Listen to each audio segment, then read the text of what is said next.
again, this I think monogamous escalator kind of mindset, that we had a real idea that these kind of, non-monogamous shenanigans and being responsible parents were just incompatible. We didn't envision a life in which you could do both. And so because we wanted to have kids, because we wanted to have, successful careers, because we wanted to do these things, we just had this idea that was a phase that we had to give up. And so we went to hedonism, like, all right, we're going to get this all out of our system on the shores of Jamaica. We're going to do all the things we wanted to do. And I think we did, really, most of them. And then it was, we're going to shut that down. We're going to get responsible. We're going to get back on the escalator. We're going to do the things that good adults should do. Welcome to Normalizing Non-Monogamy, the podcast where we interview incredible people from all over the world to hear their personal journeys of self-discovery through the lenses of love, sex, and relationships. Our mission is to show people that they're not alone and to inspire them to embrace their true selves so that together we can open minds and live authentically without shame. We believe everyone's story is powerful and beautiful, yet it's important to remember that everyone does life a little bit differently and that the views and opinions expressed by our guests do not necessarily reflect our own. Additionally, we aren't doctors. Please consult a medical professional for anything regarding your health that you might learn about on the show. Enjoy! Well, welcome to episode 335. We're Finn and Emma, and today we have a wonderful conversation with Mara and Mike. They have been together 24 years, and they walk us through in amazing detail, 6 phases of their relationship, which have looked very different over the course of the last 24 years. Yeah, absolutely. I think I've been trying to figure out how to say this, and I wasn't ready when we hit record. Even though I hit record. I was like, what? Just that I think the thing that stood out to me through this journey, through all 6 phases, is the way that they've shown, or way that they talk through how they've woven together the individual journey and growth and evolution that each person has gone on, and how that has tied into the relationship, and then how the relationship has fed back in, just sort of the loop between them, I think is really amazing. It's beautiful. The other thing that I think is really beautiful about this, and just want to say thank you, is when people choose pseudonyms that are alliterative. It's just my favorite. It's really nice. So this isn't that anybody reaching out in the future, you do not have to have alliterative pseudonyms, but bonus points if you do. Thank you, Mara and Mike. Thank you, Mara and Mike, for everything that you shared. We're excited, as always, to get this out there. We think your story is absolutely beautiful. And as Finn said, too, thank you for choosing Mike and Mara. Yep. And with that, I suppose we will just one more thank you to Mike and Mara for coming on, for sharing your amazing story, and for a huge thank you to all of the premium subscribers. All of you get to jump right into the interview now, and the rest of you get a few announcements. Yes. Just a few. Just a couple. First up, if you're not familiar with the premium subscription, it is a way to skip these announcements up front, but still get important dates in the outro. To sign up, go to our website, normalizingnonmonogamy.com, and scroll down on the homepage, and you can sign up right there. Also, while you're on the homepage, scroll up to the top, see the banner at the top. It says virtual meet and greet. It is tomorrow, our next one. Tomorrow, if you're listening to this on the day it releases, April 11th, 2024 will be our next virtual meet and greet. We would absolutely love to have you come join us. These are an amazing time to meet like-minded people and just relax and have fun for a couple of hours on Zoom. Yeah, and then after you've scrolled all the way to the bottom and then scrolled all the way to the top, then you scroll back to the middle and you get yourself a t-shirt. That's your reward. Just explore the website. It's a reward for exercising your scroll finger. You can get a t-shirt, a tank top, a sweatshirt, a long sleeve shirt, any type of shirt. A racerback. That was a thing that they called it. Yep. I don't know. That is true. Racerbacks are a thing. Okay. The other thing we want you to do from that homepage, actually click on the community tab. That's one of our favorite places on the internet. Well, not that tab exactly, but that tab is a gateway to our favorite place on the internet, our virtual community, which we host on Mighty Networks. There's about 300 people from all over the world who are in there all day, every day, supporting one another, building friendships, building community, building connections. And we would love to have you join us. If you are out there looking, that's a tough word. That's a tough word. If you're out there looking for your people, for people like you, for people who aren't going to judge you, shame you, perhaps you just want to hang out with cool, open-minded people, this is your place. you can join us for just a couple bucks a month on the community tab. We would love to have you. We have monthly Q&As and monthly men's groups and women's groups. And just like Finn said, it is an amazing group of people. So we highly encourage you to come join us and check it out. Also, while you're still on the website, because you went to the community tab, you filled that out, you joined the community, and now you're over there on the resources tab, check out our favorite way to get tested for STIs. It is stdcheck.com. It is the service that Finn and I use. We talk about it every week. We really love it. It's such a fast and discreet way and simple to get tested for STIs so you can know your sexual health status. Going into the summer is almost here, although I suppose the East Coast just got hammered with like a big snowstorm. I think we're still trying to root for spring here. So some of us are getting out there in the summer. Great time to get tested for STIs. Some of you are locked inside. Well, what else are you going to do? Probably should get tested for STIs. So it's just never a bad time. You can use those links. Again, they save you $10, which brings the cost of a 10-panel test down to $129, and it helps support the show financially. So thank you. And with that, a quick reminder, reach out to us, send us a voicemail, send us an email. You can find out how to do that on the contact page of our website. If you'd like to come on the podcast or if you have any feedback for us or questions, please reach out. We'd love to hear from you. And when you do reach out, remember your pseudonyms are important. Just kidding. Ish. I was like, how serious about this are you? They're not that important. We would love you to come on regardless of what your names are. You don't have to use pseudonyms and you don't have to be anybody famous. You just have to be amazing. Yes. Which you are. Yes. So we'll talk to you soon. Send us an email. And with that, we will wrap up these announcements and jump into the interview with Mara and Mike. I feel like you just played me off at the Oscars. A little bit. A little bit. Welcome to the podcast, Mike and Mara. We are so excited that you're here and we can't wait to dive in and learn more about you. We would love for you to start by just introducing yourselves. Thanks so much for having us. I'm Mara. I'm Mike. And we have been together for longer than we haven't been together. So we've been together for 24 years, married for almost 20.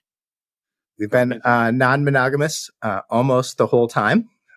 Through different phases and different ways of exploring that. We love your podcast. We're huge fans and super excited to be here. Awesome. And as we talked about before you got here, a little nervous. And so as fans and listeners, I think, Mara, you said you've listened to all of them. Is that? I don't know if I can say all of them, but maybe most. You can say that. That's fine. Well, that might be a lie.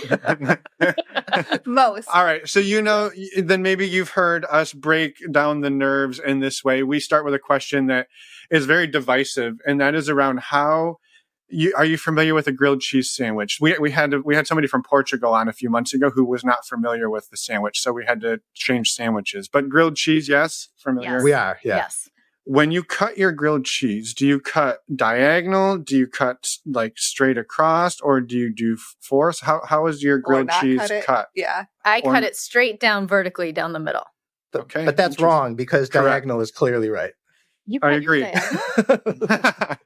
He's just trying to be combative here. See how divisive this is? Yeah. It is a very starting wars. That's right. Yep. The answer is diagonal because it's better for dunking in tomato soup. According to you. Mm. Yeah, now that we do it different. Depends on the bowl of soup, though. If you have a big bowl of soup, you could dump. A cauldron. And the perhaps? bread that you have, too. Like the... Yeah. Fine. Shades of gray. All right. There's room for all kinds here, I think. That's right. Well, beyond your sandwich preferences, you said you've been non-monogamous almost the entirety of the time, maybe? What does that look like today? And then we're going to get in the time machine and go back in time and figure out what happened at the beginning to get us here. You want to take that? Sure. Yeah. So Mara actually, in planning for this, outlined the 6 phases of our relationship so far. Excellent. Very graphical. I love it. Yeah. So I guess we'll start then with phase 6. Yeah. Phase 6. Perfect. Where we are today. And today we're actually maybe diverging a little bit. I kind of identify more as polyamorous today. Do more solo and independent dating, kind of looking for meaningful connections. So although we still date together sometimes and have some connections in common. And I think Mara is much more exploring some of her bisexual feelings and sides. She likes turning friendships into friendships with benefits and finds herself in dungeons, I think, and exploring a little more kink. I'm not in a dungeon, but I'm interested in shibari and thinking about rope stuff. So dungeon tangential. Tangentially Yeah. dungeon-esque. Yeah. I love it. That's amazing. And we're going to get back to that point and talk a little bit more about what all that looks like. But yeah, let's go back in time to how did non-monogamy first come up for the two of you? Was it part of your worldview before you came together, or was it something you fell into together? No, I wouldn't say that we knew anything about it. And it's funny looking at like the breadcrumbs of our trajectory. We first started dating in 2000, and he was like a surprising puzzle to me because I thought I was going to be dating like a long-haired musician. Which I'm not. My hair is short, so I don't play any instruments. He's not that at all. So anytime I like went home for the summer or traveled abroad, I just kept breaking up with him because I kept thinking I was going to find my long-haired musician and just wanted to keep my options open. And while I was gone, Mike like met other people and dated other people, and I ironically never did, but I would come back and he would have had all these other experiences and would take me back because why wouldn't he? You're great. we weren't gonna say, but yeah, why wouldn't he? and then I don't know. It was probably, I guess that was our senior year after graduation. College, we just decided to live together. So that was phase one. But, I think it's really important. Probably like most people, we didn't have the terms. We didn't know, right? With non-monogamy, that's not a thing, right? What you're supposed to do is go to college, find a job, find a spouse, you get married, you settle down, you have 2 kids, you have a white picket fence, you live in suburbia somewhere, right? You let your bank account grow and, become a soccer dad or whatever it is. And that's what's supposed to be life. So, it was really interesting. We were dating and Mara would break up with me and she'd just be really open about it. She'd be like, you're pretty good, but I think I can do better. And I'm going to Boston for the summer. So I don't know if that was that mean. I'm going to go. I'm like, yeah, that makes sense. You probably can. So good luck. We'll see you later. But then just like she said, she wasn't really interested in dating other people except a couple of experiences, but I was. Like I was getting a lot of experience. And then she would come back like, oh, but I still like you better. So yeah, let's get back together. That makes sense. A pivotal moment is, before we graduated college, one of her ex-boyfriends was a year above us and was graduating. And she was like, hey, Mike, would it bother you if I just maybe made out with him a little bit just to see if there's still a spark between us? So that's when I knew that something was like a little bit different about us, right? We were entertaining And he was questions. like, sure, but I'm not going to stick around. Like, you do whatever you want to do, but I'm not like going to like wait around for that. And I was like, well, that's not really worth it, I guess. But I did really want to make out with him again. Yeah. So kind of we started maybe with a serial monogamy, kind of on again, off again, serial monogamy, trying to figure Well, and I think out. a big thing for me was like, I am not going to cheat on anybody. Like I felt very firmly that like, I'm not going to cheat on anybody. So hence the consistent breaking up with somebody. Like I'm not going to be in a relationship and have anything else happen. Yeah, I think I would just want to say like the communication is pretty amazing. But to say like, I would love to make out with this person. And Mike's like, go ahead, but I'm not going to be here. And then you're like, all right, well, all the cards on the table, I get to make a decision. Like, what's greater than that? You get to decide, well, I can do this thing and maybe lose Mike, or I cannot do this thing and we can keep doing this. Like, everybody knows what everybody's going to do. Right. Like, I don't know. I think that's really refreshing. And you played it really well. Like, if you had been like, no, you may absolutely not do that, I probably would have done it and broken up with you. So, but it's better now. Well played. Yeah. It's better now. You can make out with people and still come That's back. right. See? So phase one was college, breaking up, coming back together, sort of exploring and seeing where that goes. And then you're coming out of college sort of with you sort of a knowing that things are a little different than our friends, perhaps. Although I would say like after college, we rented an apartment, moved in together, and that kind of launched, I would say, if you're going to use the relationship escalator, like we stepped right on right then. Yeah, I think we were trying to figure out, you thought you're supposed to be monogamous. You thought you're supposed to feel a certain way. You thought you're supposed to do certain things. And so we tried to make that fit.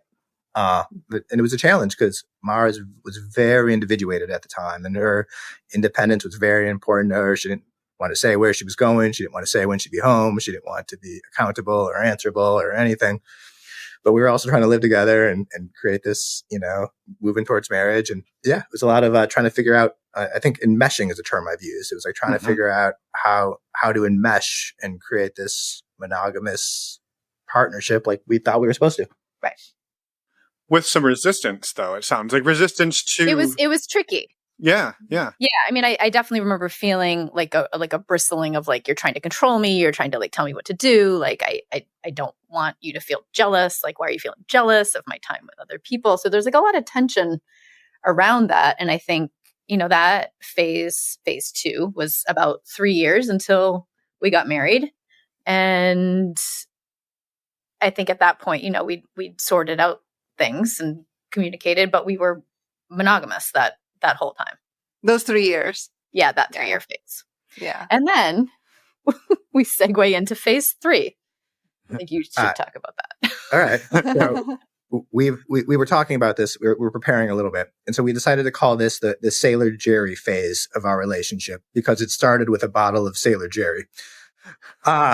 Which is cheap Captain Morgan for anybody who's not familiar with this phase of life. Yeah. Not that we've ever lived it ourselves, but yeah. Yeah. So this is, you get married and this is right after that. This is probably a year after we got married. Yeah, we had some disagreement with it right before or right after. We were definitely but already Mara married. says it was definitely after, so it's definitely after. Yeah. We disagree on cutting grilled cheese, but we'll give her this one. Yeah, and so we I was in grad school at the time, and so I was working late nights and very busy. And one night, I think I came back from the bar with a friend and a bottle of Sailor Jerry, a good friend of mine. We were actually all at the bar together. We were all at the bar together. We brought back a bottle of Sailor Jerry and started hanging out and probably drank way too much. And then I said, I think it would be awesome if you guys made out. And I just said it. And kind of broke my brain a little bit, but I was into it. Yeah. And then they did. And then it was morning after a while. And then that caused us to talk about what we wanted and what we wanted to do. And we had this, Mara was just talking about this now. I hadn't actually realized how she processed it, but she's like, I thought it was amazing. It was like the greatest thing ever. Like, I can do this and still be married. That's what I want. It was really liberating and eye-opening. I was like, wow, I didn't think that like I would ever kiss anybody else ever. This is cool that there's these options and these exciting things that you can be okay with. Like, it was your idea. That's fabulous. So yeah. And so we decided to try to make it intentional and to be a little intentional about this new thing that we discovered that was pretty fun. And so we got on the internet, and at the time, the app was something called Adult Friend Finder, which I think was mostly just like crotch shots of women and men just sitting there in their full glory and not much conversation or chatting. Yep. But we made it Adult Friend Finder profiles and started getting into swinging and started dating other couples as a couple and going to people's houses and going to dinner. And I think you were better at it than I was at the time. I remember one date where we went back to somebody's house and you were like already making out with him on the couch. And I was like kind of even afraid to hold hands. The early days. I just want to acknowledge like how relatable that is. Like, we don't know what we're doing, right? You're on this weird website that doesn't feel like it should exist in a weird paradigm that doesn't feel like it should exist. And, nobody's like, it's hard enough. I mean, for me, it's hard enough to like, quote unquote, make a move, like to make a move while two other people are going at it or whatever. It's like, whoa, yeah, that's not a paradigm that most of us are familiar with. No, nobody's prepared for that at all. No. I'm really curious for the timeline just between the Sailor Jerry night and like starting to actually go out on dates and do this. Like, what was that timeline sort of like? I feel like it was like a couple months, maybe. Okay. I don't know. I mean, I think we just felt this. We were what, 25, 26, I guess. Yeah. And we just felt this like, we're in grad school and have time and this was fun and why not? Yeah. was kind of the energy. Yeah, I think. it turns out as we started learning about these, I think a lot of your guests talk about it. I was just listening to one earlier today. A lot of your guests talk about this, that it's almost a discovery about yourself. Like, it's like once you understand this is possible and you start to understand the words and, you walk into a sex club for the first time or you discover a swinging website for the first time, it almost feels like, aha, I'm home, right? These are my people. If only I had known about this before, I would have been doing this longer. It's not like a slow conversion. It's like an epiphany moment. You're like, oh, this is, if I had known this, I'd have been doing it all along. This is who I am. This is what I want to be doing. Mm-hmm. I think it kind of felt like that for us too. It took a bottle of Sailor Jerry, but once we discovered it. And I'm just curious, and you don't need to divulge all of the sailor's secrets, but that evening, was it just kissing, or did the evening include more than that sort of set this off? Because I can also just see like the jump from like, well, we made out with a friend to we might be like starting to hook up and take this to different levels. To be very honest, there was so much Sailor Jerry that I can't quite remember. Got it. Fair enough. But we were all up in our bed. Yeah, everybody woke up without clothes on. But I think there was enough Sailor Jerry that everything wasn't. Yeah, there were some obstacles. So the sailor's secrets are sealed forever. Right. Very good. Very good. Perfect. But yes, no, there was definitely everybody everybody was still there in the morning, and there were no clothes involved. Yeah.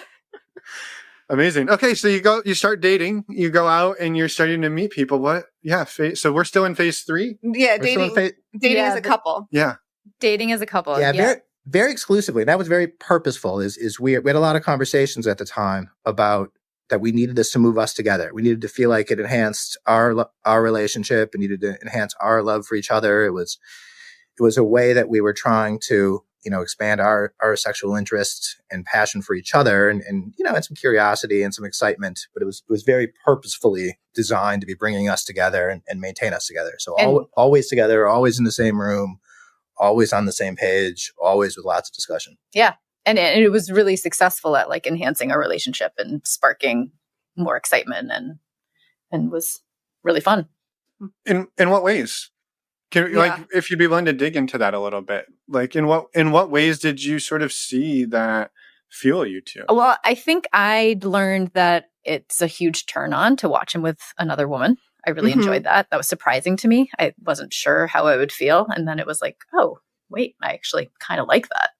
So being in the same room and having that experience was hot. Super hot, right? Like live porn with your spouse. It's nice. Yeah, I mean, it's like a bird's eye view, like almost a voyeuristic thing. Like you can't see yourself, so like seeing him with someone else is kind of that a little bit. Yeah, I don't know. Yeah, cool. That's awesome. Like in just having those experiences and bringing you to, like, I imagine after in phase 2, it was like trying to fit into like this relationship escalator monogamy way into this was like refreshing, something new. Like this is possible and it can bring us together in a different way. Yep. Yeah, and it's really interesting. There's a dogma in the swinger world or in the couple swinger world. The 4-way connections are really hard to make, and we just got really blessed. We've gone through this a couple of times now, and at least at first for us, it was not hard to make those 4-way connections. It just everything felt really natural. It felt really easy. It felt like every time was a great time and just, meeting the best people and having the best experiences. And so it's like having like the awesomest, sexiest hobby with your partner, right? You're like on this adventure together. You're always hitting hole-in-ones, right? You're always, coming up over the mountain and seeing the most beautiful vista. It was like everything just was really, I think, going pretty well. Yes. That's a lead up to the fact that it didn't always stay like that. Yeah, it turns out they actually are hard. But Well, bask in phase 3 for a minute. Yeah. That's right. That's right. This is the one. This is the phase that worked. Yeah, well, all the phases worked. There's been some ups and downs, of course. But, so we had to move. I finished graduate school. We moved across the country. We moved to the East Coast. We stayed on Adult Friend Finder. We just moved the location and still used that for a while.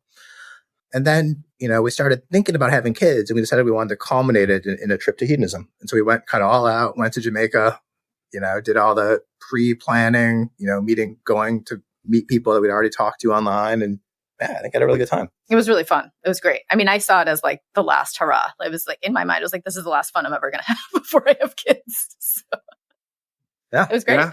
Yeah. We had a really good time. So that was kind of the end of phase 3. That was the end of phase 3. And then shortly after that, got pregnant. Not there. Yeah, well, that was a big part of my plan, was that they were going to be very separate phases. So there's no question. Yes. Yeah. So phase 4 started with kid 1. And yeah, that's a long phase. Phase 4 is about 12 years. Again, this I think monogamous escalator kind of mindset, we had a real idea that these kind of non-monogamous shenanigans and being responsible parents were just incompatible. We didn't envision a life in which you could do both. And so because we wanted to have kids, because we wanted to have, successful careers, we wanted to do these things, we just had this idea that was a phase that we had to give up. And so we went to hedonism, like, all right, we're going to get this all out of our system on the shores of Jamaica. We're going to do all the things we wanted to do. And I think we did, really, most of them. And then it was, we're going to shut that down. We're going to get responsible. We're going to get back on the escalator. We're going to do the things that good adults should do. Yeah. Mm-hmm. That's what we did. For a couple of years. And we wrote it for a long time. Yeah, for a couple of years. Well, so we had kids. We ended up with 2 kids. They're 3 years apart. And we did pretty good at being monogamous for a while and getting really serious. And then we started finding this thing where we'd have a normal dinner party and the kids would go to sleep. And then we would just try to get our friends drunk and naked. You should own this. I would try to get our friends drunk and naked. Pretty successfully. We were actually really good at it. But the thing now is to be ethically non-monogamous. And it turns out taking people who are trying to live a normal vanilla lifestyle, getting them really drunk and tricking them into getting naked and screwing around isn't ethical at all, right? That's just definitely not the way you should be doing it. No. It is not a kind of way to go through life. It confuses people. It confuses us. It confuses them. It's not, I wouldn't recommend it. So we stopped doing that. Yeah. But we did. We had these years where that's kind of what happened is we would try to be monogamous. We would try to be, live the life we thought we were supposed to live. But then, a New Year's Eve party or, whatever, just the kids were gone for some reason. We'd have these kind of outrageous, events that just really didn't quite fit into that mold. And so after a few years of that, we really decided that just didn't make sense. It wasn't nice. It wasn't the way we wanted to do it. We didn't want to screw up our friendships. Just didn't feel ethical. Right? I didn't feel like we were being authentic to ourselves or to the people we were interacting with, right? It's not nice to drag somebody into the lifestyle if they don't want to be there. Yeah. Or without any of the conversations that I think you have to have if you are in the lifestyle. There was none of that. So yeah.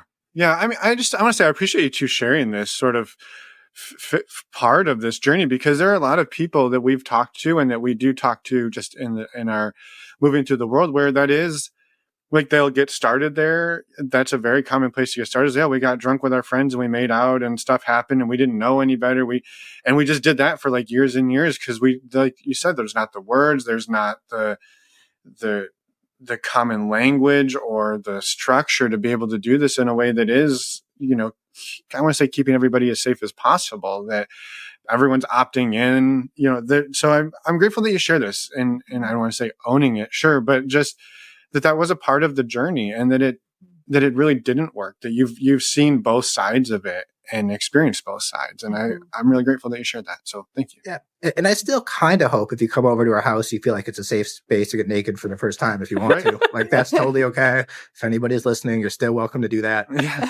Well, I think that's a great point, Mike, because to be honest, I can see where the dream is really that it doesn't have to be so taboo, that you can come over, that you want it to be. I mean, I could say for me, it would be fun, right? To have that ability to be fluid in life where you can come over, have a couple of drinks, get naked, fool around, go home, and it doesn't blow up anybody's life. That's maybe a little bit of the dream, creeping in there, but right.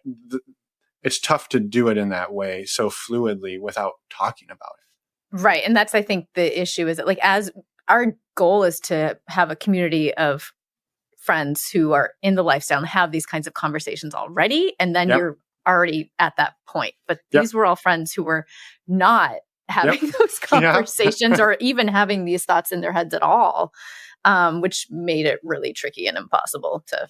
Yeah. We actually have been to, or I guess I've been to a couple, you've been to one events recently where, it's all non-monogamous people, by design. And those events are so much fun for just that reason, right? You kind of already know everybody's done the work. Everybody's on the same page. You can be a little bit flirty. You can be a little bit more careless with your words. And those kind of, communities are really amazing and hard to find in our experience, but really amazing when you do. And so I think that is the dream eventually is to have these things less compartmentalized, to be more comfortable with being out, to, at least be able to be authentically who we are in more spaces. Yeah. But I think it's still a challenge. That's why I like that. That's why I like your podcast. That's why I like the work you guys are doing is, we really want to normalize these things. And yeah, I appreciate that.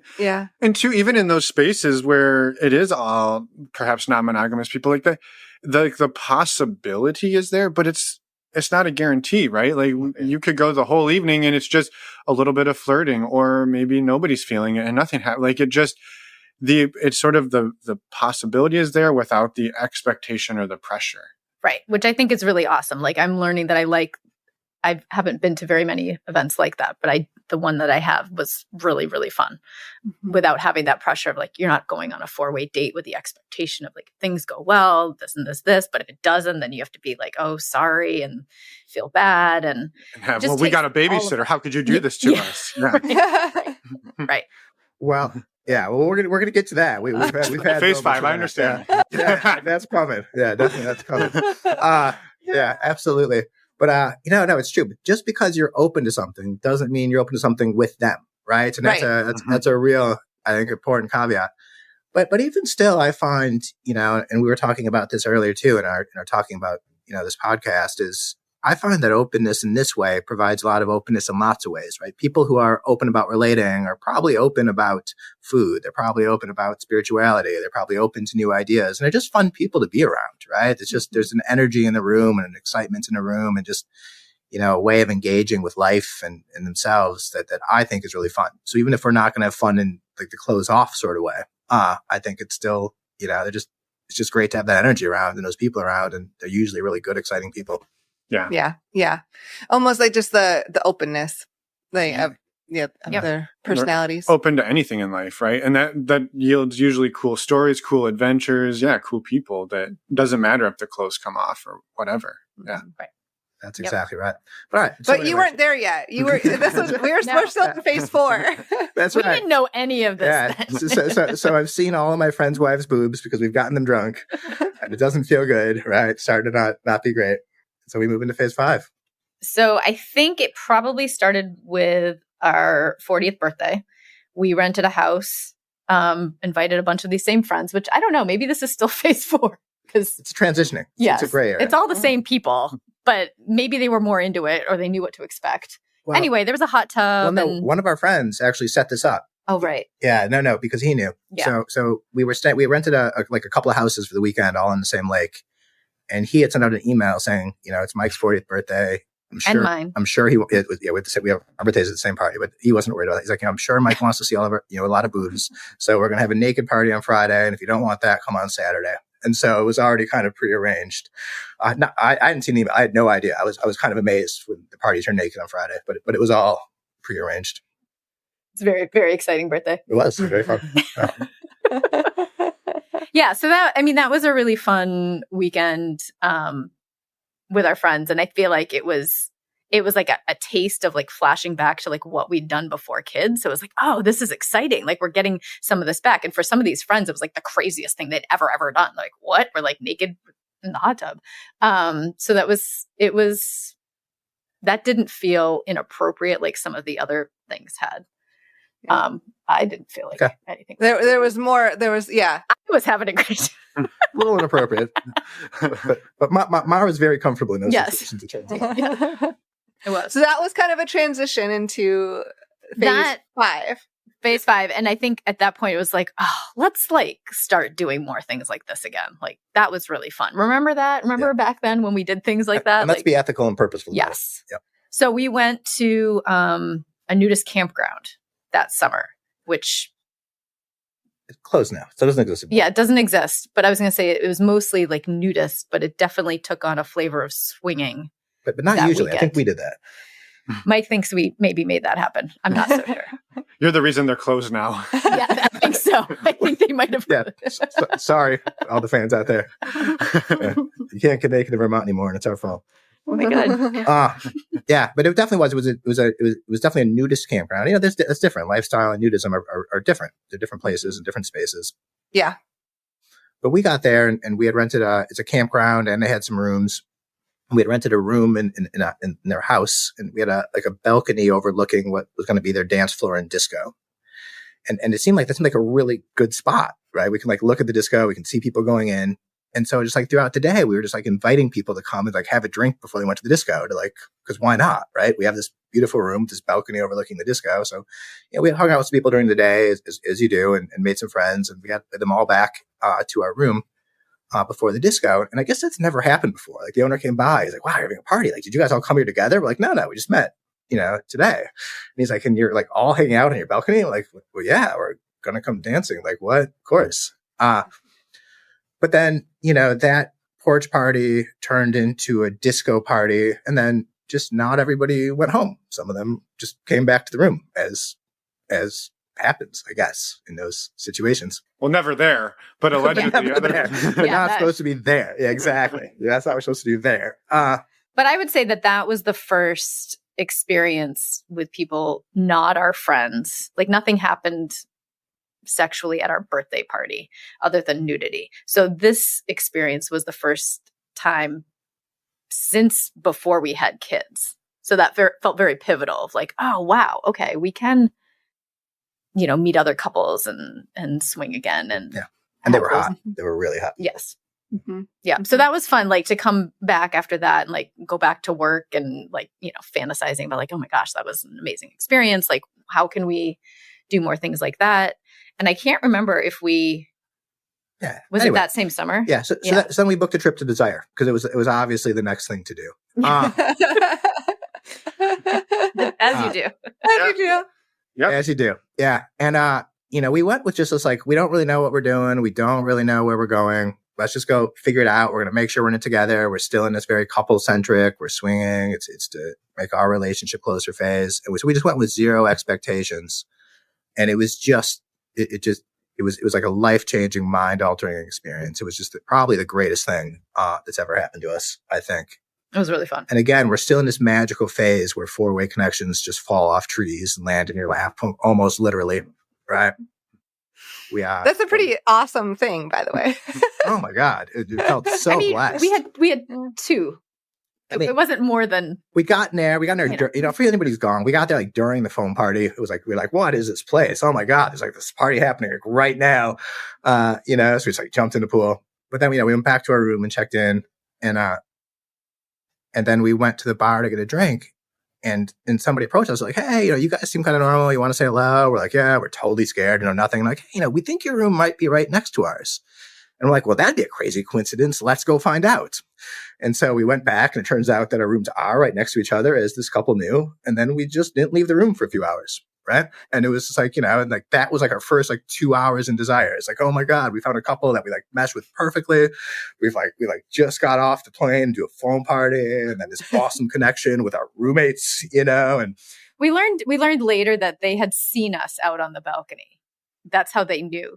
I see. We were roommates, so they purposefully came up. We're like, "Oh, hey, how are you?" Yeah, but it was amazing. I mean, it was great. We're not touching that much anymore, but we'll still send a message once in a while. You know, it just, you know, it was like amazing. And then, the next day we ran into another couple that we really connected with, and then they actually already knew each other. So then we had a bunch of people all in the same room. It was just like instant, sexy, fun friends. Yeah, it was just like amazing. You know, like, oh my God, I want to be with you people in this place forever. Like, this is like the most incredible thing ever.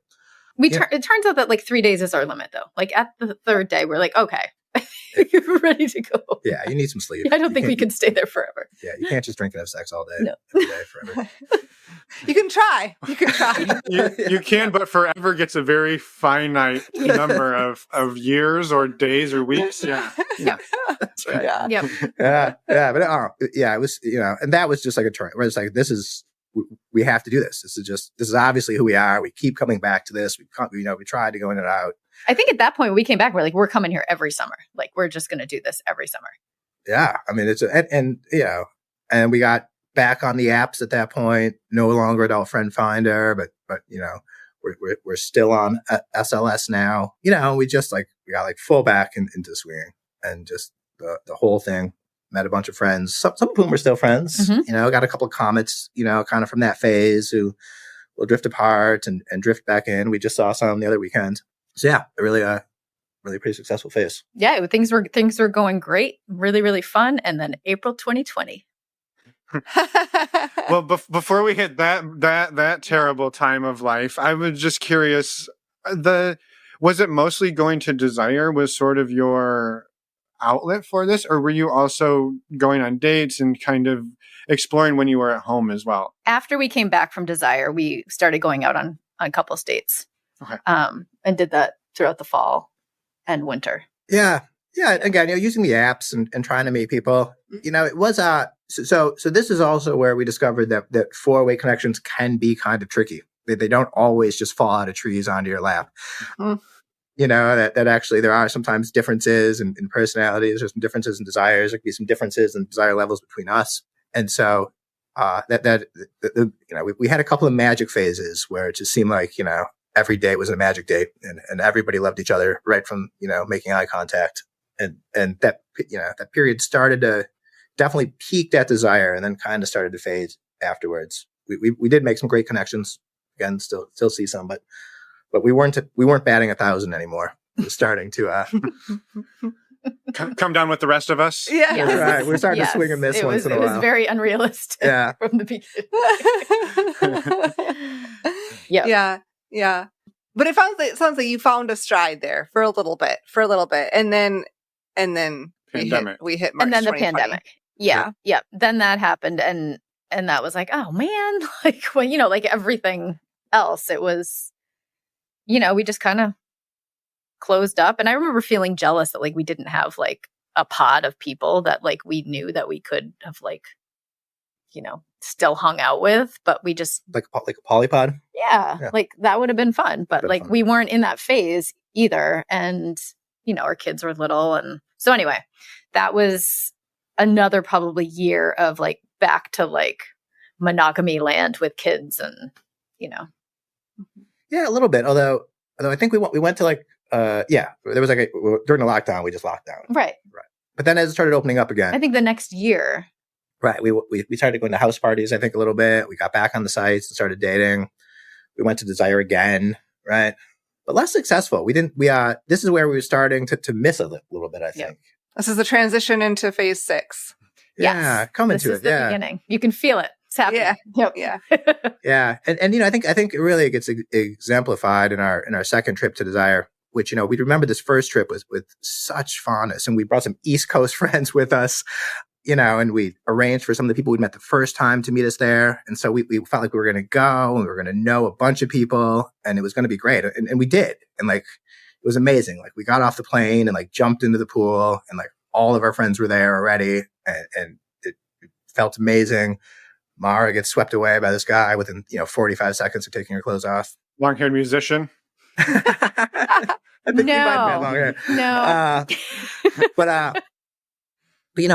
I had this mentality that you could, your time at Desire should be measured in the number of people you hooked up with. And that was like a sign of how successful the trip was. And I really had this like energy around that just, it was toxic. I mean, looking back at the time, I didn't realize, but looking back, it was just a toxic energy. Because of course, that's not the point, right? The point is it's going to be different every time. You're going to have a different experience every time. What I like is the feeling of connection with people and that authentic connection. But I was really just focused on other things in that moment. And I think that energy coming off of me was really putting a lot of pressure on Mara too, especially because everything had to be as a couple, right? So the energy I had and kind of tried to wrap her into it. And it was just, that trip was not as successful.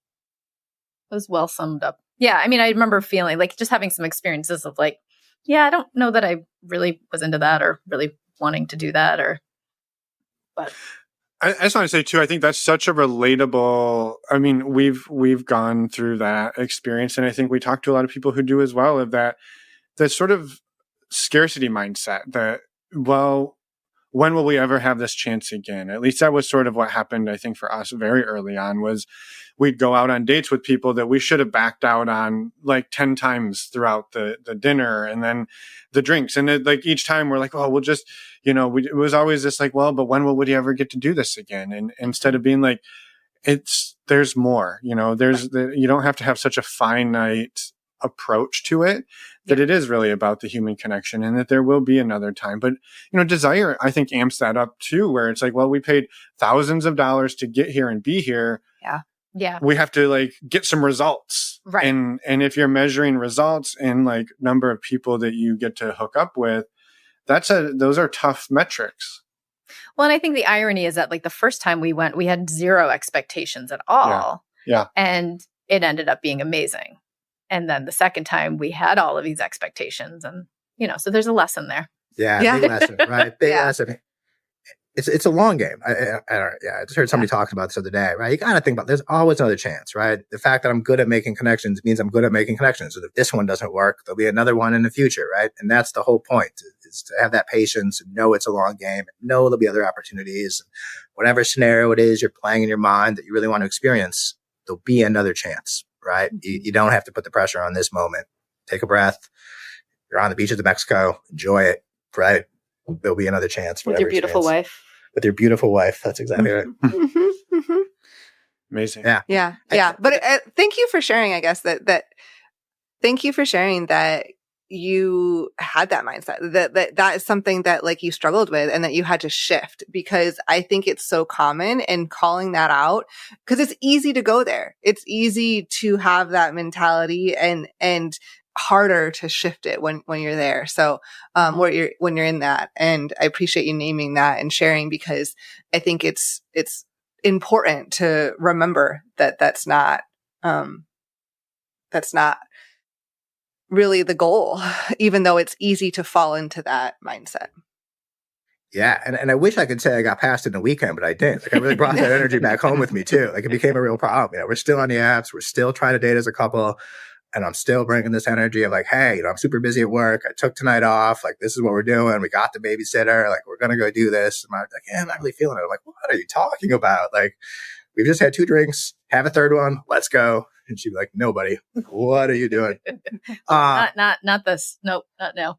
Yeah. So I think I got better at being assertive of, no, I'm not going to just like, what's the expression? Take one for I'm the not team. going to take one for the team. If I'm not into it, I'm not into it. And so I would say that, should I talk about that? I don't know. We're in that phase. I have some notes here in my chart of our phases. Yeah. I mean, I think something that's been like going on with me this whole time is just this like inner conflict that I have of feeling like I'm leading 2 different lives. I have this whole side of me, and then I have a more professional mother side, and they don't feel like they can blend and be together. And that leads to a lot of conflict internally, because I want to live authentically. I want to be open and honest with my children as much as is appropriate. But finding those boundaries and then just this like some shame I feel sometimes about, sluttiness or whatever desires I have, just as like a lot of swirling internal conflict that is going on. You have like 2 speeds. You're like mom and professional, and then you're like hyper slutty, and there's very little in between, right? And, so, and it can turn on a dime. Yeah. Yep. That's me. Yeah. So as you're struggling with that, kind of, I also feel like that plays into this next phase. Well, and those two worlds, I think it's not just you, Mara, that those are oil and water, right? They don't mix very well, right? I don't know these things are true, but like you're the wholesome on the PTA doing all of that. And then on the weekends you're going to desire and you're in these sexy situations. Those are not typically woven together in a way that is publicly facing. And that's the thing that I feel is scary. Like it feels still a little bit. It is scary. Yeah. Like I live with a lot of fear of like being discovered or outed, or like having people see him out on a date with somebody else and worried that for me that he's cheating on me. Like these are like, I feel like honestly that's my biggest fear that I have, is like other people seeing one of us and not knowing our situation. Yeah. Which ultimately, like, why does it matter? But it does in my head. I think sometimes 8 a.m. Sunday morning you sometimes judges the choices of 10 p.m. Saturday night you a little Absolutely. I'm very, yes. Yeah. Yeah. Morning Mara is not as fun and kind as. Also, just not just you, Mara. That is also very common. Very, very, very common. Yeah. That's good. I'm glad I have company. Yeah. Yeah. Well, because I mean, to be fair, there's a reason why people are scared of that, because there's shitty things that happen. And so, and figuring out how to live authentically within that space, you got to push against culture and society often. Right. And that's not easy either. No, I feel like I made well, I guess this is more, we're talking more phase 6 here, but that's okay. This is the transition into phase 6. Yeah, we're transitioning.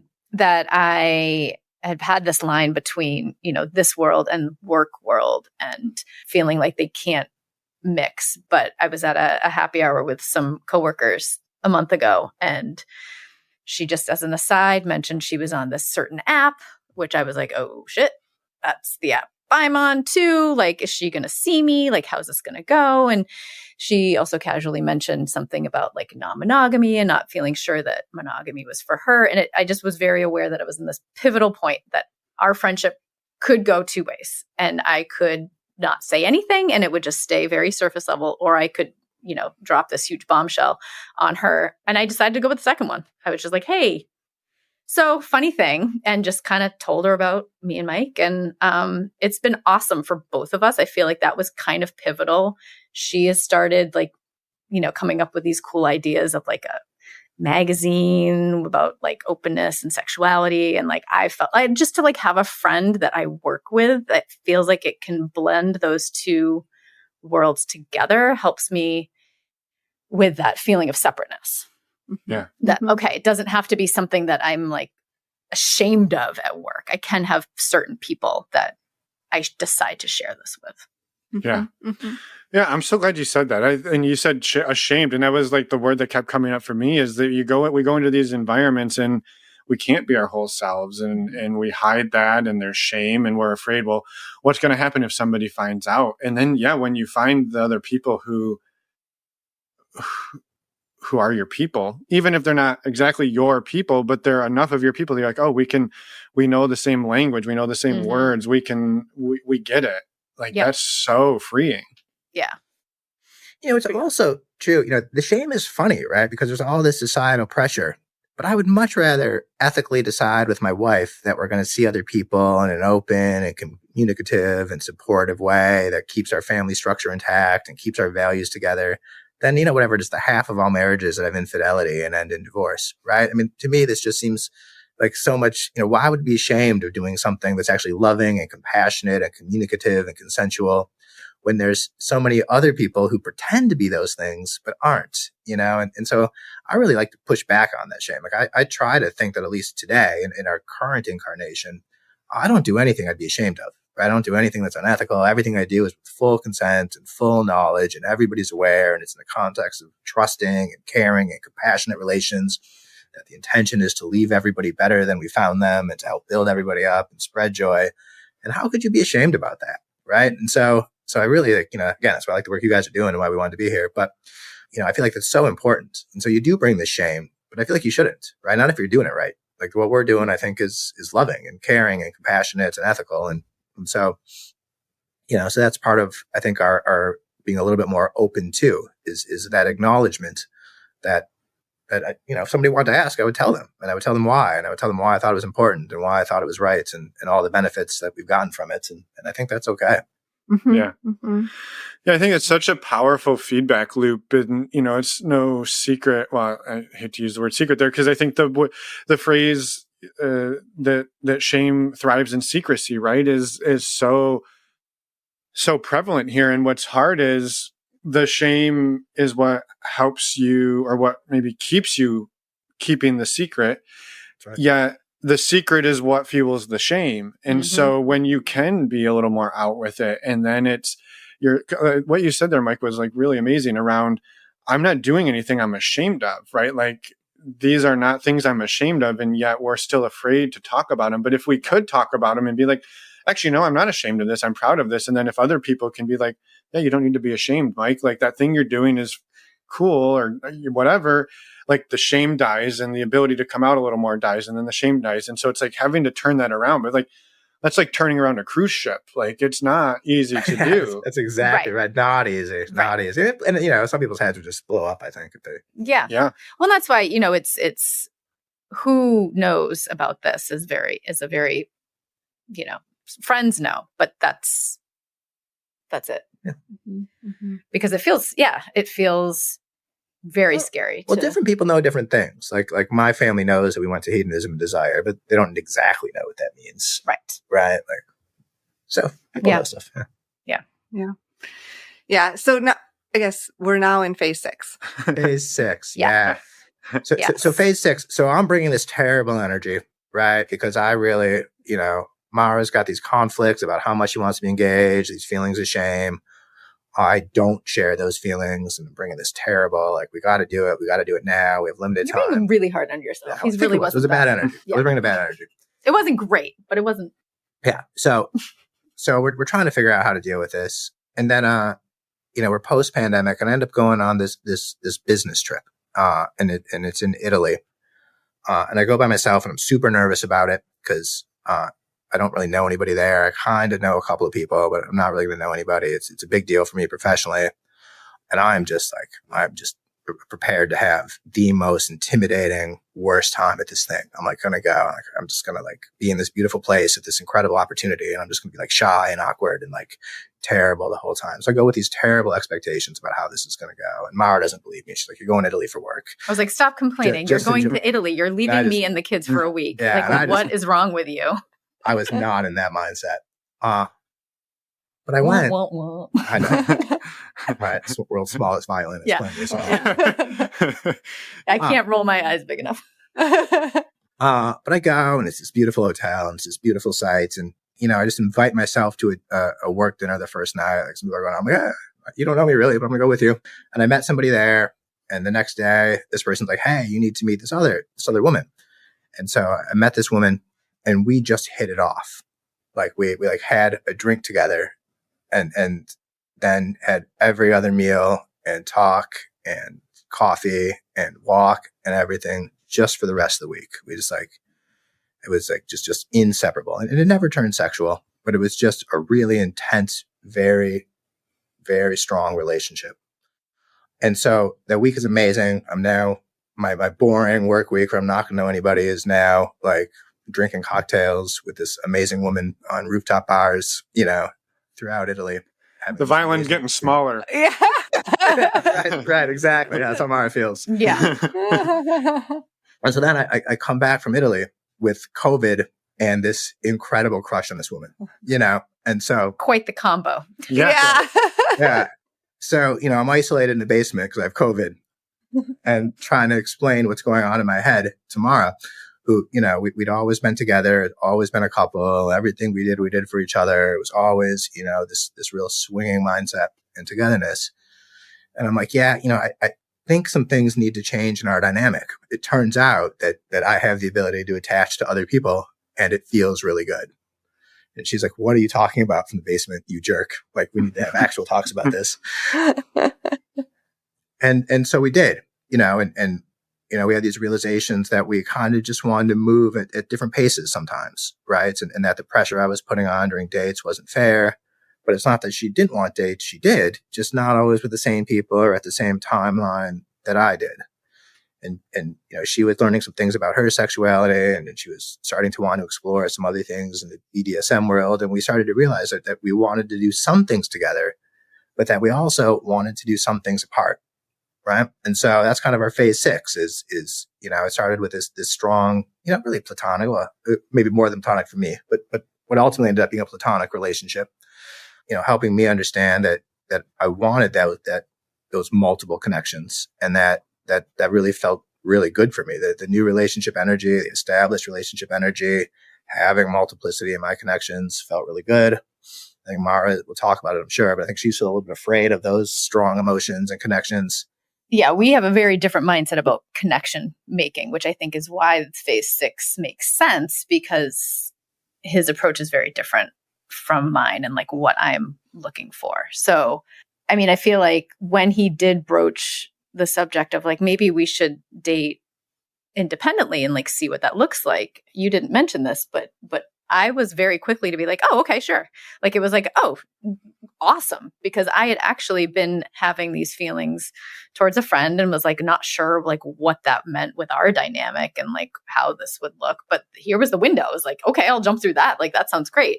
And then it was only after that, you know, he's clearly still grappling with a lot of feelings for this person that it was like, wow, this is complicated. Like, I don't know how this is going to pan out. I don't really know what this means. Because I think you thrive off of the new relationship energy and those connections. And well, it feels so good. That, not for me though. Like I have an avoidant personality. So the more somebody is like, oh, I like you, I want to see you more, the more I'm like, whoa, hey, like I had fun, but like, let's just like hang out every now and then. Like and that, you know, could maybe unpack that.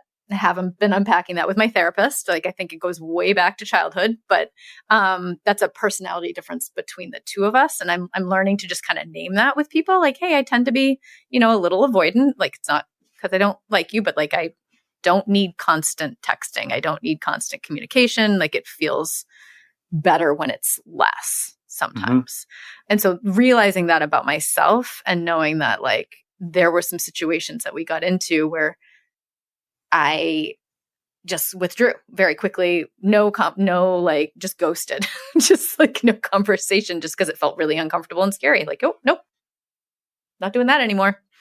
Yeah. So, but you did have interest in separate connection, but like you're just sort of the way that you connect is not the same way Mike does. Exactly. Mm-hmm. Exactly. Yeah. So like I not always, sometimes. Like, yeah. But I tend to like party situations. I mean, I guess the term swinging, I think I wish there was a better word, but yes. That feels fun and mm-hmm. No, you're not committing to something bigger. And yet I have very close friendships and relationships that feel really important that I also would be okay with if there was more sexual intimacy. Well, I think you've explained that your ideal situation would be a bunch of our friends at a party and everybody just casually has sex. Yeah. I already know them. So I'm not going into a situation where I'm like meeting people. Like I go to a place, I already know everybody. Everyone's on the same page. You have fun. You like go on a bike ride the next day and maybe don't have sex, or like it just is like this community of, yeah, that would be awesome. Yeah. Sex, bike riding, same in your world. Yeah. Yeah. Yeah. Relatable. I think what's interesting with that is that because you do care about these people, right? And it's not that you want to have, and again, no shame for anybody who's like, I don't even want to know the people. I don't want to have any care at all. But it sounds like you do want them to be friends. You want to care, but maybe you don't want to be the first person they call when there's a thing that happens and like, can you come bail me out? My car's on this. Like, not that you can't do those things for a friend, but you don't want to necessarily be somebody's primary go-to support system. You want to be their support system as sort of a friend level. Exactly. And I think that's my big fear is that like without the awareness for myself and the communication to other people that somebody might assume I am more available mm-hmm. for something that I'm not. Like with our kids, with my job, like right now in my life, I just don't feel like I have any availability for another serious relationship. Yeah. That just feels impossible right now for me. Not saying it wouldn't ever, but just like, I just can't conceptualize how that would look. And so I think it's a little bit tricky at times because Mike feels differently and feels feelings differently. So grappling with like that tug and pull of like, mm-hmm. Is this okay if I feel differently and he feels differently and we're doing things differently and we're still coming back together? That's, you know, fortunately we communicate really well and pretty much talk about this stuff constantly. So. But there is, and I don't know if you guys relate or if other people relate, but there is when we're in our situation, kind of looking at each other and trying to compare. Like, should I be doing it their way? If they're doing it more than me, is that okay? If I'm doing it more than them, is that okay? If I'm connecting stronger but less often, is that okay? Like, is it okay? Like, there's just like kind of like a tit for tat kind of comparison that's hard to get outside of. Yes. Yeah, especially, I mean, in any relationship, but I feel like especially when you've been together a really long time too, like it's easier to go to that of like, wait, I can do something different than my partner, and that's okay, and I know that's okay, but it's like it's easy to have that comparison for sure.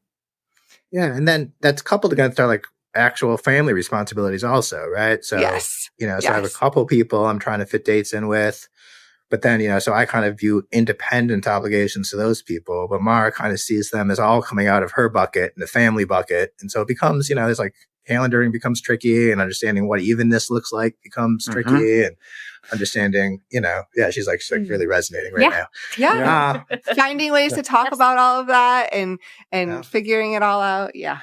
Well, I loved what you said, Mara, a minute ago about sort of it. And I think we kind of both, like, I think I said, it's like, you don't want to be responsible in that way. I think there's also a part that is just, I can't be. Like, the structure of life today is I can't be that who for people, or maybe even two people, because I have kids, I have a home, I have a job, I have a husband. So to say, but I still care. I still care about you. We might wake up to the next day together and say, well, I'll probably not talk to you for 2 or 3 weeks, but that's not because I don't care about you. That's just what life is. And if people know that going into the night, like, we're going to wake up tomorrow, maybe have breakfast, and I'll talk to you in a month, they get to opt into that. Like, okay, yeah, that works for me, or, well, hey, I need a little bit more than that. Okay, great. Then we probably shouldn't go to bed together, because we're going to wake up in very different places, and that's not going to go well for either of us. So I think that's just the reality sometimes, is our capacity is what our capacity is.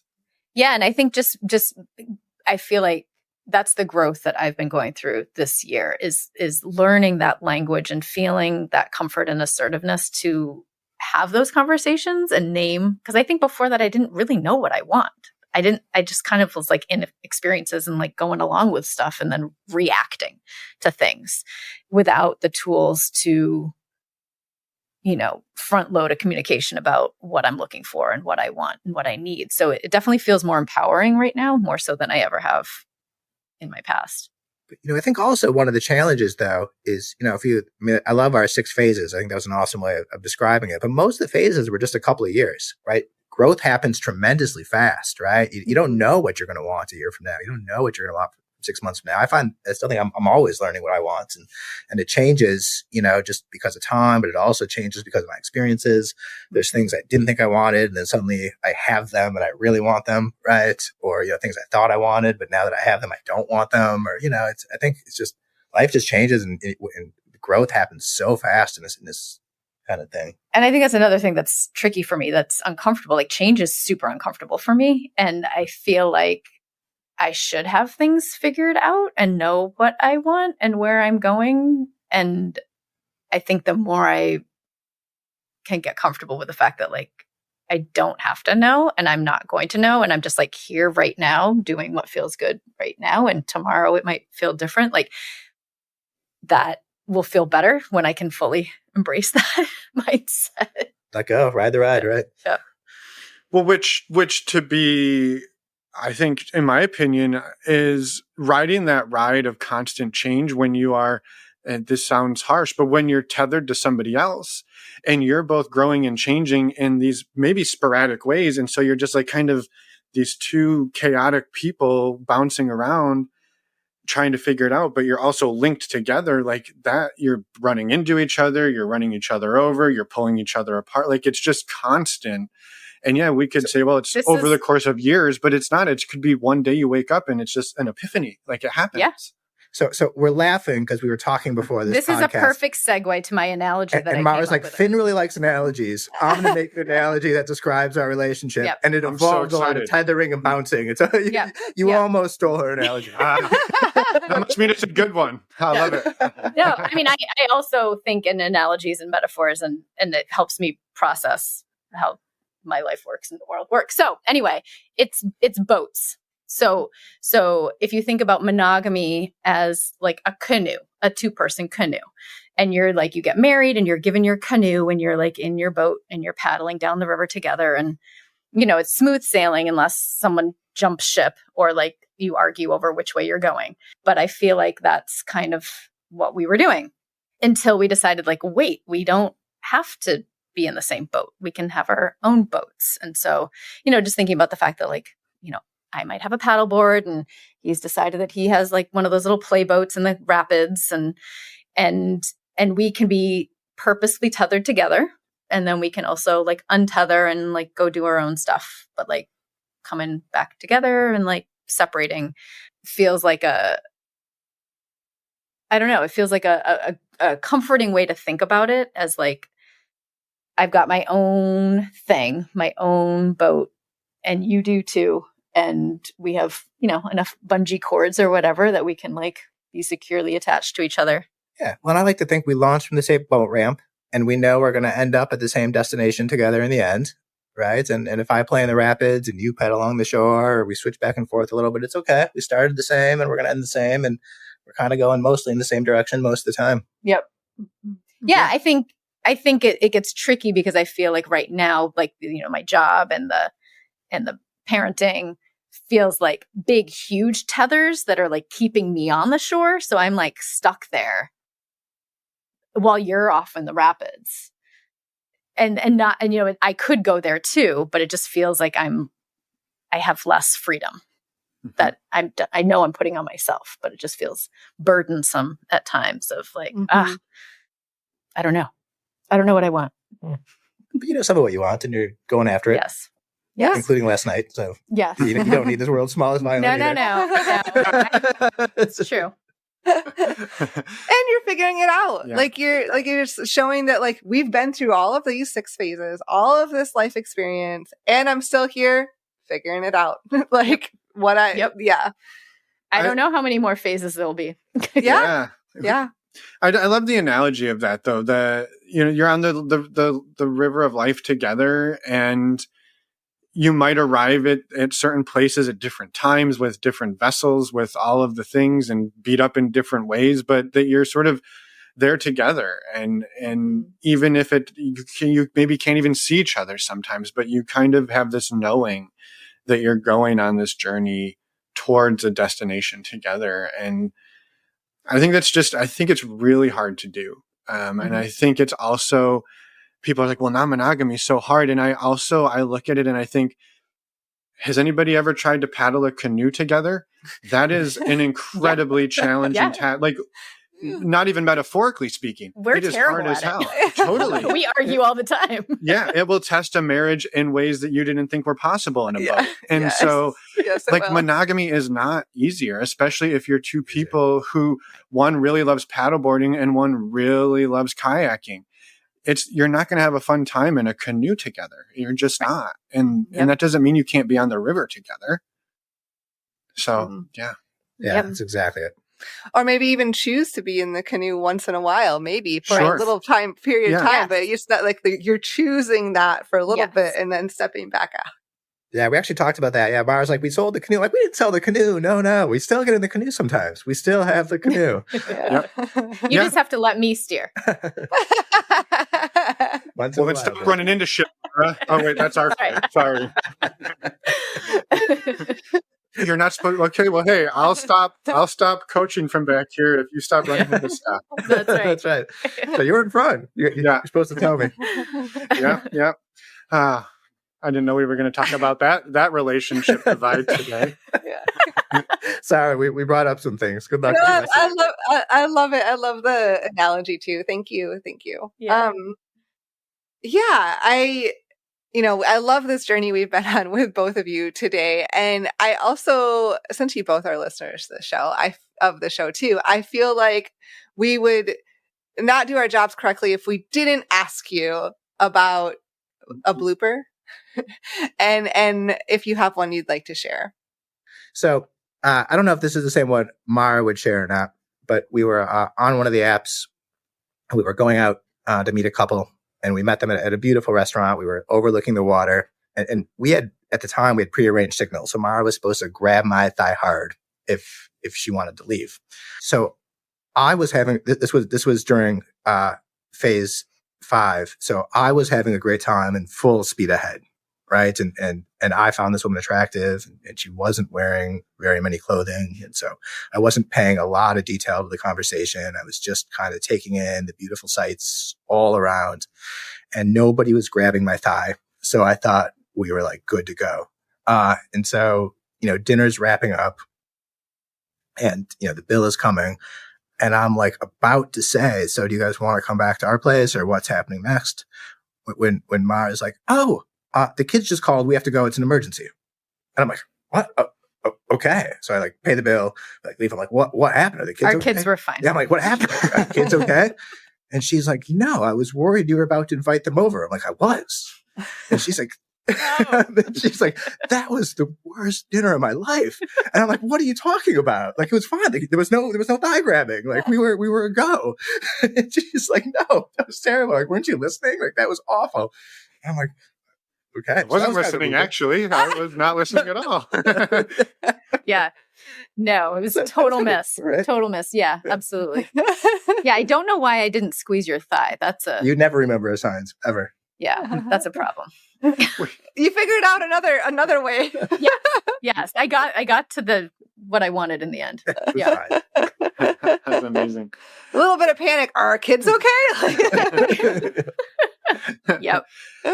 I love that. That's amazing. And we've also heard people where they had a sign. One of them was they were supposed to scratch their arm, and she was standing at the bar, and she was literally just in the conversation, rubbing her arm, and the guy's like, I guess she's in. And he was getting their coach to leave the club, and he saw her just standing there talking to somebody. He's like, well, I don't know. That's not really her type, but she's giving me the signal. And he's back into it. And she's like, what are you doing? He's like, you were touching your arm. And she's like, oh my God, I forgot about the arm. So the That's baseball not their signal anymore. Yeah. The baseball signal world does not really doesn't translate very well to the non-monogamy world. No, it turns out you got to actually use words and say what you're thinking. Yeah. Amazing. I maybe had one last question around just curious. I know we don't know how many more phases are to come, but phase 7 seems like, Mara, you touched on way earlier in the conversation that, exploring some shibari is in your wheelhouse now, and you're both sort of exploring different types of connections. And I'm curious what you think maybe phase 7 sort of looks like for the two of you as you're sort of shifting into it a little bit. Yeah, I mean, I think for me, just feeling more empowered to seek out and have these experiences that I want independently, and simultaneously feel the trust and support from him that it's okay for me to do these things, and that he's, feels compersion and excitement for me as I do them. That feels really, really good. I think it's harder for me, when I'm doing my own thing, it feels awesome. And I know there's lots of people who can relate to this. It's harder when it's flipped and he's going out and doing things. I feel like it's a work in progress of feeling like I have my own tools and my own things to self-soothe and self-care. And because the goal is that I want to support him as equally as he is supporting me, and to feel that compersion and excitement for the experiences he wants to have. So that's what I see phase 7 is, just like a sinking into more of a comfort with that world. Yeah, I think it's hard. I started out our relationship really very jealous. I was a jealous person during our early monogamous phase, and that wouldn't have worked for our marriage at all. Mara was fiercely independent, and so I think I got past a lot of my jealousy during that phase, and so I'm not that jealous anymore. I'm just really authentically happy for her when she makes connections and goes out and does things. Obviously there's, you get the little stomach jitters once in a while, but for the most part, I'm just really authentically happy. But we didn't have that same situation in reverse, right? She didn't have that same opportunity. So, and I've just been asking some ridiculous things lately. I'm going on vacation with some guy friends going skiing, and then I'm coming back and leaving that very same day to go on a ski trip with the new girlfriend. And that's a bananas thing to ask. I'm I'm going to be gone for 10 days. Good luck with the kids. I'm going to stop home and do laundry while you're at work. And then I'm just going to go with the girlfriend. Is that okay? And that's kind of silly. And then, and the same with a couple of dates that, I've had lately. It's just been I've been really professionally busy. And I've also been asking for a lot in the non-monogamy and poly world. So it's been like kind of a selfish phase for me. And so I recognize that, and it's been a little challenging. But I do hope to find a way to integrate that better and to find, I do have some connections that are emerging that I want to explore and deepen. And I want to find ways to make that consistent so that Mara can get all of her needs met. My family obligations can get met. My needs can get met. And I can be a good partner to other partners too, and somehow find the time and energy to integrate that all again, because it's so important to me that I'm a positive force in all my connections, right? And everybody is benefiting from the relationships we're all in, and so trying to make sure that we can create that structure, and I think we will. We've talked about that. We're going to be 80 years old. We're going to be holding hands. But there might be other people holding our hands too, right? It's in around the same space, and there might be some coming and going, and hopefully that's where we're headed. I'll be Mara's husband, but maybe there's some other lovers around too. Mm-hmm.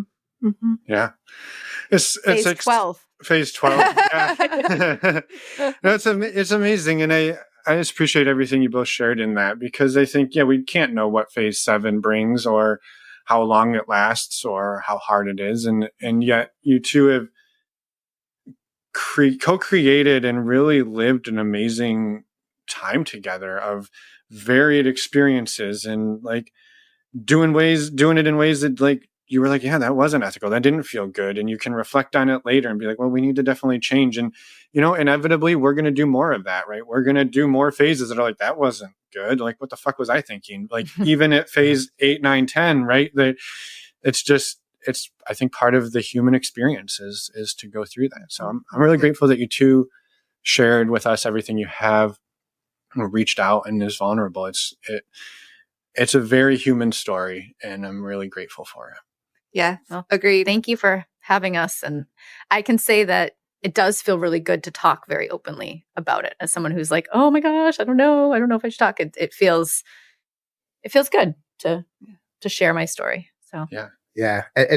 And not only was it just really fun to be here on the podcast, and I think we both really enjoyed it and talking to you guys, but also I just want to say one more time that you guys are doing great work. A lot of podcasters are, but you guys especially. I think normalizing non-monogamy is exactly the right concept, is exactly what needs to be done. And I know you have a nice online community. I've heard from people who've attended. You have awesome in-person events that are super fun. So wish I'd gone, but whatever. I want to go to the next one. Yeah, I think next time. Yeah. Well, we expect it. Yeah. So yeah, it's just such important work. So really thank you guys for doing it and for putting, I'm sure it's a lot of time. I know your day today was crazy. So we appreciate the time you're putting into this and building the community like that. Thank you. Yeah. Well said. Yeah. Our pleasure. And I mean, be just one more opportunity, Mara. You just said like you don't get to speak that openly for both of you. Is there anything you want to throw out in the world right now while you've got the microphone and all the ears? Oh, that's a lot of pressure. Yep. You should be practiced at it. You could also say no. I might, because nothing's coming to mind right now. So no, I mean, I just think that it's just a. Hey, wait, no. If What? You're a long-haired musician who likes to tie people up, Yeah. you can find Mara. Thanks, honey. Perfect. There we go. We'll put that in the show notes too. That's all I need. That's your real motivation for being here. We understand. That's right. That's right. The length of hair really isn't quite so important anymore. I do really like musicians, though. So that's a true fact. Amazing. I love it. Yep. Well, thank you both for today. And I realized that Mike, did you have anything else to say? That wasn't just a Mara question. That was This was great. No, this was great. Yeah, look forward to hearing what this is. Awesome. Yeah. Thank you both for everything, for your kind words and for everything today. We hope you have a wonderful rest of your evening. Thank you. Awesome. Thanks for having us. You too. And we're back. Go for it. No, it was perfect. Perfect harmony. Thank you, Mara and Mike, for everything today that you shared. We're, as always, excited to get your interview out there. And just thank you for being vulnerable with us as well.